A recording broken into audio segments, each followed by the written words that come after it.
De retour, mesdames et messieurs, après ces flash info, notre barami mink, bonjour Africa, ils allaient solo la lutte contre Banti Valère. On a dit que vous savez la musique, vous savez la théâtre, vous savez la banga, la dédicace, nasuka viena leka, vous savez lango, biso kakamora na biso RD Congo. Nous devons réfléchir sur ces pays. Bagamozali est belle na kata mora oyo. Et on a dit ming na kata bonjour Africa, il faut tomber makambo d'une autre manière. C'est ce qu'on est en train de faire. On continue avec l'invité, mesdames et messieurs. Déjà, Moutoune est allé à déjà par rapport à cette communauté internationale, ils allaient prendre au bateau des Nations Unies, déjà mandat des Nations Unies, d'ici la paix certainement ils allaient prolonger. Est-ce que les Nations Unies, la communauté internationale, les Nations Unies, est-ce qu'ils vont aider les RD Congo? Mais oui, il faut avoir du respect. Et puis il peut saluer tu as mboka mususu au bazoya kokufa awa epa na biso. Parce que mboka wana nous sommes membres ya les Nations Unies. ONU, ONU. Organisation des Nations Unies. Siège nango ezalaka na États-Unis. Nous sommes recensés et enregistrés.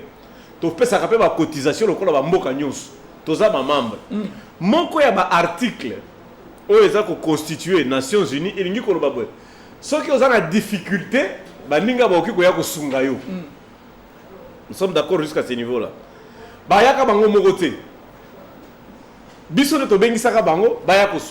Parce qu'à l'époque, nous avons un bloc parti gouvernemental, nous avons un bloc parti MLC, nous avons un bloc parti RCD, nous avons un Maïmaï, nous avons un subdivisé.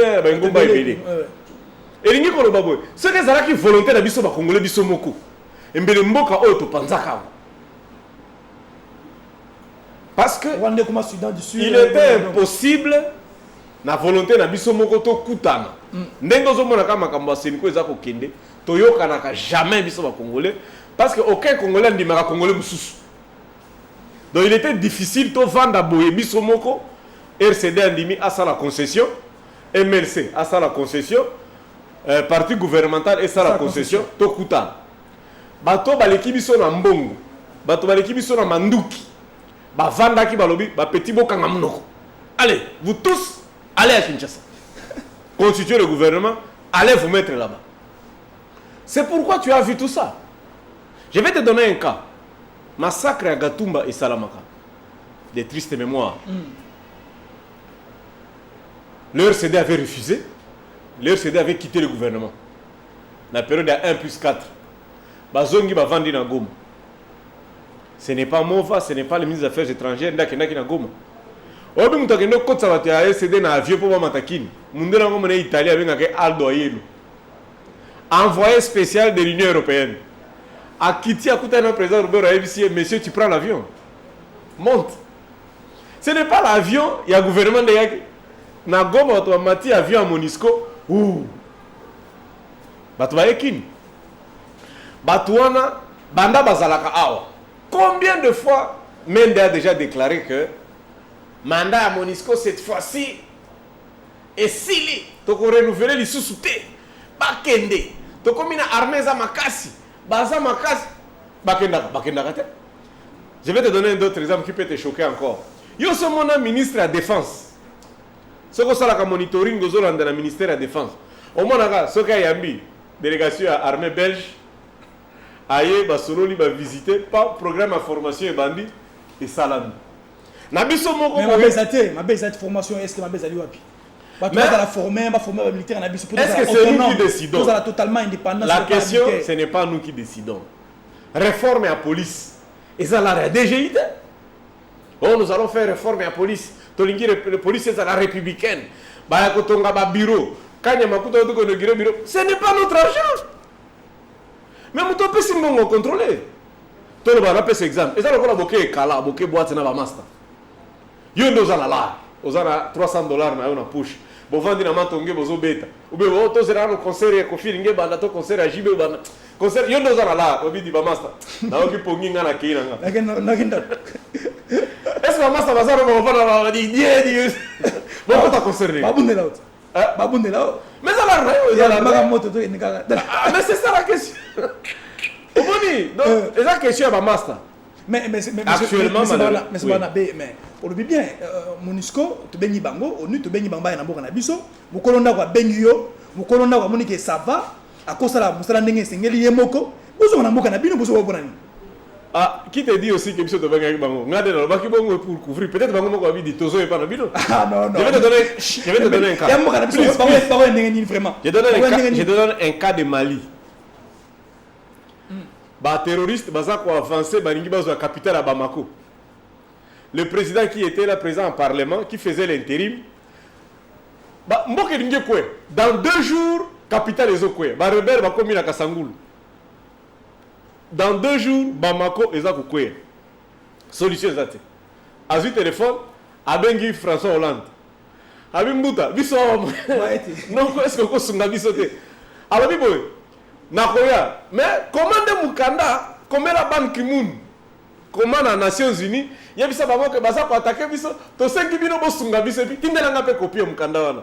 Elle va 5 Nations Unies et comme il en France a tindi ba avion à Betty. Je donne un deuxième exemple. Idriss Déby Itno, président de Tchad. Basi ba beta ba soldat na bango ti ba rebelle ba comme liboso à résidence. Et ça le ko la bo attaquer bo comme liboso à palais de bo comme devant l'affaire étrangère au moins Kenya. Mokonzi mboka za na palais de la nation ba rebelle ba komi na banque centrale wana bazonga poni les avions français sont venus communauté internationale ba bombarder bino bozoka na manduki ba bombarder bino Itno aujourd'hui au pouvoir elingi ko loba boy oki ko silika o kamena samp o nemona ntemi o siliki soki ba tipana ba lobi kanga munoko c'est tout to sala kande mangungu ezaka lokola ozalaka domestique na ville ozo kombola ozo moi sina bana no bamona kayote siko salaka ozalaka torchona kana epa ya batu ero komi na palais yo po vandi na salon lobi dité batu bakomo yelo te okomi père na palais mais yo po fuka makana ville c'est ça c'est simple mais la bibo Monusco biso officiellement tout ça mamoza officiellement to bengi Monusco aya ko de biso to moni ke non bo sali makambo oyo esengé na mboka na biso boko ke na bino guerre pe côté est kuna za ba mbilinga pe kaka comme on a ça côté à Kassai central kuna mbilinga kaka to moni ke non motika na biso ça na biso moko mabeza pourquoi baso boko ke nan yebisa nan bon tika kana répondre na ndenge ya C pourquoi ka show kitunda ko la mukate na bureau na ile na tonga la bibo na signer bozonga ou bien to la mika na tongo badi bangalobi allez bolongwa na signer mende tanga bokene. Mais pourquoi pas Kende? Il faut tout tambola. Tant que n'est pas Zambie, tant que n'est pas États-Unis, tant que la France. Nous venons demander l'appui pour que la Monusco est son. Pourquoi est-ce que tu as pouvoir collaborer avec le Bokende? Mais pourquoi tu as pouvoir? Mais papa, Tolingi Kolia, nous on aime manger. Tolinga Kobundate, on n'aime pas travailler, on ne produit rien. On ne gagne rien. On ne fait rien. Notre pays ne fait rien. Qu'on ne vous trompe pas, on ne produit rien. Bakokata banzete na Équateur ndenge kaka eza mobesu na basalite na banyama na banyama mike ba tiango et que poto lobi zongi bakiti. OK, troba que communauté internationale par moment moto ya ko chambilinga na makamoto sala na kati ya moka oyo to moni lisolo oyo za ko leka na batu ya rassemblement mbilinga zali kuna na ndenge osana te elle olinga koyi Félix Sekedi kuna na ba Pierre Lumbi tout ça. Qu'est-ce qui est caché par rapport à tout ça? Bato wana bazana nzala. Mona moka bana bebe lo ba clairement population congolaise azo okayo. C'est qui est caché zani. Eloko ezate ezanzala. Yanzala ndenge. Ezanzala. Félix Aola bien, aza bien. Zela na ebisayo. Pierre Lumbi. Aza une majorité présidentielle, azumo mbongo na ye, aza bien, nzala nini. Est-ce qu'il y a zola nzala vraiment? Vous êtes sûr? Oui, bimboka oyo batutu lobi wana à part Félix, ba olenga nko ba Pierre Lumbi basi ba sala na mboka à l'état. Eloko ezalaka elengi lokola kolia mbongo à l'état ezati.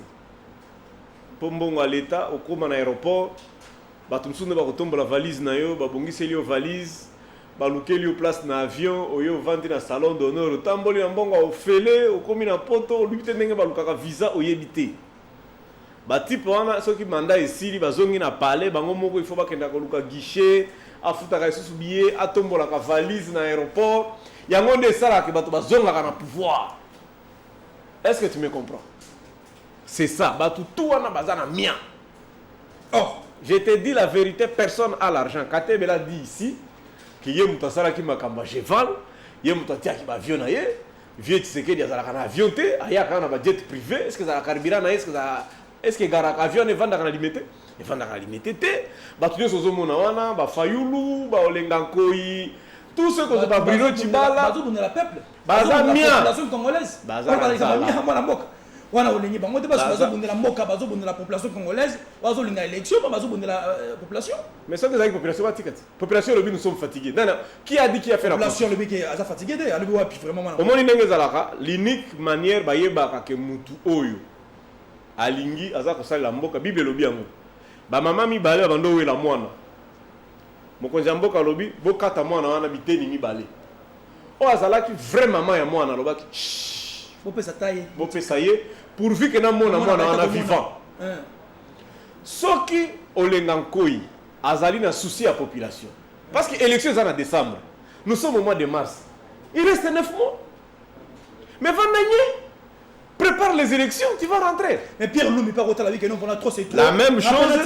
Pierre Loumi aussi peut dire. Pierre Loumi pas au Baker. Oh na soit qui peut na gouvernement Siri na noté.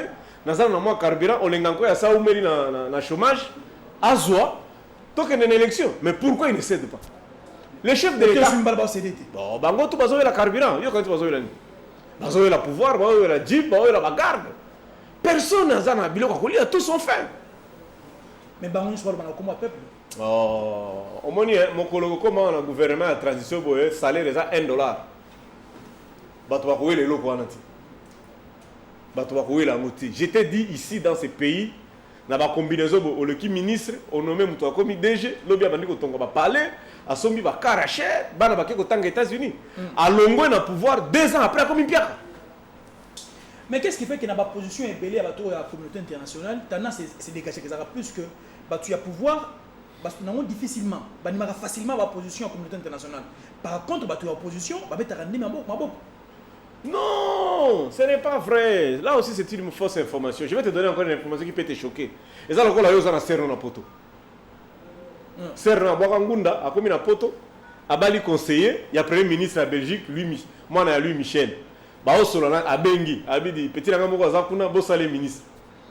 Yo, comme ça, balingi ba ningiso muke o Bengi. Tantine, balingi ba tungisanga muke. Des nana on a dérangé, oui, peut-être que vous avez entendu comme le bon clairement, le bon clairement, bah tu vas comprendre. Non, mais c'est ça. Le bon clairement, tu comprends ce que vous voulez dire? Non, je suis en train de te dire la vérité. Non, dis clairement, bah tu vas comprendre. C'est pour te dire que personne dans ce pays travaille pour son intérêt personnel. Au moins, nous trouvons la Lumumba. Pourquoi tu as Lumumba za héros national? Au moins, les garçons, ils ont moins de 35 ans. Oui. La période wana. Baloba ki boy. Tolembi fimbo oyo, tolembi ko kata batu maboko, fimbo ya bakanja na ville, tolembi yango. Ba jona ba telemela mindele ti baboma yo. Est-ce que tu me comprends? Ba telemela bango ti baboma yo. Mais katikati na bango kaka batu bazalaki na nzala. Ba pesa ki bango lar baboma ki lumba no. Et ils sont restés au pouvoir. En train de défendre les intérêts, protéger les intérêts de master. Au moins, nous avons solo là. Ah, nous avons un lar à PCO lar, mais on changer. À PCO là. Yo. Oh, on va gagner dans l'antenne. Non, mais c'est ça. Ne dis pas ça. Je te dis la vérité. On a 25 cachés dans la malamute. Tout j'ai demandé les autres, on va voir ça. Tout peut être sur il y a pas parce que ça a un système à communauté internationale, comme Nasuka. Pape fallait en fait, beaucoup de pape par le baki qui a roya et banakité. Mais tu regardes que non, pas le que non, Alinga qui aïa, dans 7e mois ou 8e mois, ma roya suscité. Et raison à évoquer, et ça par rapport à Oyo de Ganaka Tambo Kanabiso. Est-ce que quelle est la relation que vous pouvez dégager entre Corée et Pape Namakabuzo Kanamboka? Alors, il y a la communauté internationale, je voudrais un peu expliquer qu'est-ce que c'est la diplomatie. La diplomatie. Pas de problème. Affaires étrangères, Moussala, ministère des Alakanines. La diplomatie, ezali ministère oyo musala nango ezala koluka ba ennemi, rechercher, identifier ba ennemi ya Congo eza banani. Banani bazolinga bakoyisa pouvoir ezali en place. Nde musala chez Kitundu officiellement. Est-ce que tu me comprends? Nani aza contre biso, banguna ya Congo baza banani. Banani baza ko bunda contre biso. Obandiko luka bango, obandiko luka bango. Maintenant dès que tu le localises, tu cherches les amis. Obandiko luka ba master. Oh ba ko sunga yo pour ba neutraliser bino. Je donne un exemple. Il y a des pays qui ont dit non, les 19 ou rien. On ne dépasse pas les 19. En tout cas, Kabila, il faut atikaka. Batouana, chez Kitundu ou bien Raïmo, doit le considérer comme les ennemis du pays. Alouki Siko ba master. Qui peuvent nous aider, Kolobelabiso ba calme-toi. Toujours le calare, tu as organisé l'élection, toujours le dauphin, toujours nous prêter. Vous pouvez savoir une année et demie, vous pouvez savoir 2 ans. Maintenant, chaque pouvoir est à master à l'interne, il y a pouvoir, il y a master à l'Ibanda. C'est qu'à l'interne ici, mon quoi y a appui la diplomatie passive, donc diplomatie ACC. Bato balo bato ba mona na raté. Chez Kitundu ndé amona na, ministre affaires étrangères amona. Mais bato ba sala ka vraie diplomatie, eza batu ya C. Entre autres, l'Église catholique. L'Église catholique, c'est une très grande puissance diplomatique dans Mboka Oyo. Il faut que tout ça bango. Parce que d'abord, l'Église catholique, bazana ba intérêt dans chaque territoire à Mboka Oyo. Chaque territoire, même chaque collectivité à Congo, ils ont une paroisse, ils ont une école catholique, au besoin ils ont un hôpital catholique. Ça veut dire l'Église catholique, tout le monde a cardinal Mosengo, il est intéressé par ce qui se passe à Rutshuru, tout comme il est intéressé par ce qui se passe au Kasaï. Parce qu'ils ont un intérêt à l'Église catholique partout. Il y a 3 grandes organisations, 3 grands pays ou nations, où ils ont une puissance diplomatique. Un, ils ont la Chine. Chine, ils ont une ambassade presque dans Mboka Nyos. Chine. Il y a mis balèze à la France. Il y a la France a dit, la France a dit. France a un master à des pays représentés dans chaque pays. Il y a mis ça à la Vatican. Le Vatican siège même au Conseil des Nations Unies. Et si il y a des protestants, et si il y a des musulmans, mais tout le monde qui avant les 19, opposition ça carton jaune, carton rouge. Au monde qu'est-ce qui s'est passé? Le président Kabila a eu un avion, tout ce qu'on a tongo, na Vatican. Tout le monde papa abimaka libanda, il abimaki libanda tout ça. Oui. Et Rayaki, papa est mécontent, abimaki libanda mais selon lui, papa accompagné libanda, ça veut dire à convaincre le papa sinon vieux kobangate, il y a père, il y a un fumu pas, tu peux même venir au pays pour me zate na kosi sa makambwana etalinga iti. Mais bazongi makambale 18. Abesho la zalaka na cité Ouya non. Il siégeait. Era amoni non. Abimi. Babengi abi non. Di bolu ki sabatu mususu. Kaka ba master libanda babengi babino me viana azate, batumuku bazate. Bokende na Senko. Mais pourquoi bango nyoso bazui ba sac risusu bato ba clôturer ba bimisi na gouvernement ba di ba bazui susu ba sac ba vie tamboli susu na Senko. Parce que vieux papa mona ki que non makambo yo nazomona na clarté, il faut bandiminanga tout bazala na kati. Peut-être le grand diplomate ici qui est le cardinal Mosengo n'est pas d'accord avec ce qui se passe. S'il n'est pas d'accord, il ne donne pas les quitus. Ah bon oui. Mais c'est un très mauvais signe. Je vais te donner un autre cas. Est-ce que vous avez que près de moi Pasteur Mukuna. Pasteur Mukuna. Marini, le sénateur, monseigneur. Prenons les États-Unis. Tu te souviens, non?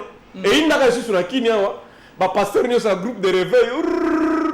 Sali Tour, à Londres. Je vais expliquer pourquoi. Parce que le cardinal était mécontent.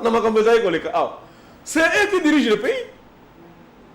Mais ce qui, monseigneur Akin, a bengi cardinal à Brazza, a bengi cardinal à Angola, a bengi cardinal à Rwanda. Mais Moutala Keputana peut-être dit Makambezo le Congo n'est pas d'accord.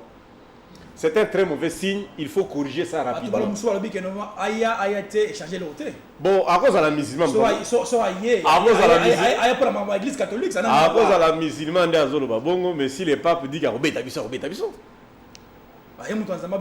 Mais si le pape a lobby quand Apesi a bengi cardinal Mosengo Alobino, dimanche tous les bandits marchent. Mais quand il y a bloqué tout il y a un pouvoir à bloquer l'église catholique. Il y a un palais de la nation, il y a un plan B. Et ça, quand on plan B, nous plan CT. C'est qu'il faut être honnête, il faut respecter la parole donnée. C'est ce qui nous fait sérieux dans le monde. Dans ces milieux-là, on ne vous respecte pas la parole donnée. Vous avez dit qu'on va se réunir, on va se réunir. Le Premier ministre viendra du rassemblement, Mais organisez rapidement. On a dit c'est là-bas 16h, j'ai suivi ça. Bon, est-ce que ça te que yo kanisi bazo ki kapona volonté la bango? Basango balaba ki non, tokobenga batu jour to kunda tseke va changer ce nez. Ça n'est pas eux. Ils sont en train de te dire pour retenir nga batu baza kolanda ngai soko ke libanda bureau moko te babengaka communauté internationale. Avenir nango yebana kati. Batu wana basolaka na ba téléphone baza ba c'est eux qui contrôlent les intérêts ici. Lorsque les intérêts de l'église catholique vont être menacés, le pape va donner l'ordre, il y aura des choses. Babengi balobi, beaucoup de makamoni kusile kusila. Il y a un plan B. Et dans le plan B, non, je vous remercie pour cette invitation. Merci. Nous sommes en train de soutenir à ce que Tozonga quand même ba bomoto. Évidemment. Makambo type digestif, makambo nzala. Totiana mpembeni. Après tout, total a quand même à venir à Liboso. Aujourd'hui, Internet. La connaissance n'est plus verticale, la connaissance est comme horizontale. Bambo comme Sousbana, Bamsou Bazako Kende, surtout Tikalaka Sima, pour n'avoir le cours sur 2 ou 3 personnes, ce n'est pas bon. Yango Bisso na Lingomba, comme j'ai dit, Bisso tu as arche. Nous voulons que les animaux domestiques, sauvages, des reptiles, tout vendent quand même. Et ça la mutu église nini, eux la mutu communauté, eux la mutu tribu. Tout bon ça na bilo ko na tout vendre, tout talana nous intérêt en boka oi. Tout renouveler quand même leadership en boka. Ce ne sont pas toujours les mêmes. Comment expliquer que Moutrokola Olengankoï, ça fait ce qui 35 ans d'opposition, Pierre Lumbi, ça fait ce qui 40, ils vont continuer à bloquer les choses, bloquer. Et nous qui avons fini les études, tout ça, liba rébellion, tout ça, liba transition, tout ça, liba 1+4, on va continuer à regarder les mêmes personnes continuer. Non, quand même. C'est pourquoi nous pouvons quand même dire stop et décider sur le nouveau type de choix. Il va diriger un Mboka. Merci beaucoup, M. Barnabé, pour l'invitation de Maki. Mesdames et messieurs, comme la tranche de la mention Nabino, bonjour Africa. Nous avons une fois qu'apparemment, on a 4 mots dans le système match quota. Donc, Beta, Olonga, Obima, au côté du gouvernement, au sein de la Panamoga, mais nous avons invité autour de la que elle, Olingankoi, elle, Félix Tshisekedi, est-ce que vous avez pété? Alors, Pierre Lumba, les gars, Banda Lelo, na luna makamouya, na poste na zanango, attegra Félix Tshisekedi yemo kende. Olingankoi bozonga. Lutte n'a besoin de gagner une élection, il faut qu'il y ait une alternative, il y a pouvoir autoluka. Tout est gagné Félix Tshisekedi yemo na rassemblement, de besoin qu'on a été pour na Pierre Lumbi. Tout ça na kaka autour ya Félix Tshisekedi, tout kende. Point pas. Mais tellement que ça dit kamboyanzala. Na les gars poste. Ah. Donc Pierre Lumbi a besoin qu'azonga pe, Olingankoi a besoin azonga. Bisika ka ba utaki na pouvoir. Pour pas porter ni. Mesdames et messieurs, on se revoit à la prochaine occasion. Merci. Je vous aime.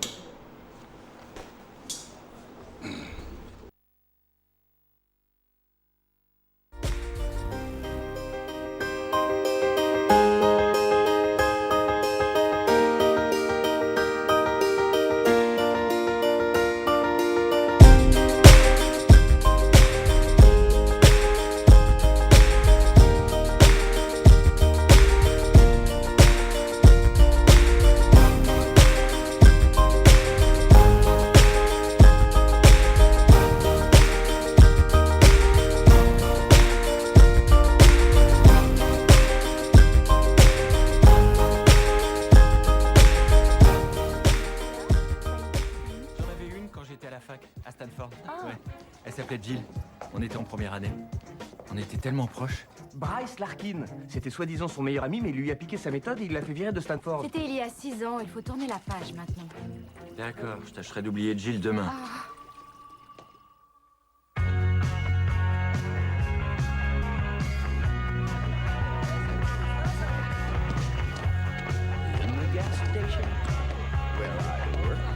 Ça va, Chuck?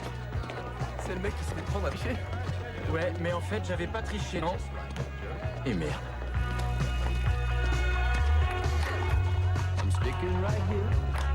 Oh, je vais vous emprunter ça si ça vous en va. Continuez votre jeu, merci. Et je vais couper le son. Jill!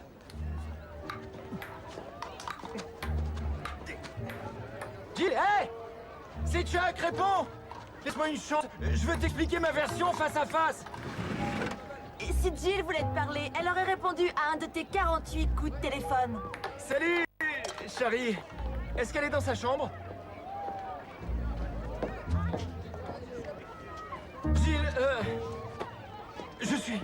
J'ai pris un jour de congé, là. En ce moment, je travaille chez Bymore, et c'est super, ouais. Et j'ai fait exactement, voyons, 586 bords tout droit depuis Burbank. Juste pour te voir et te dire que je t'aime toujours.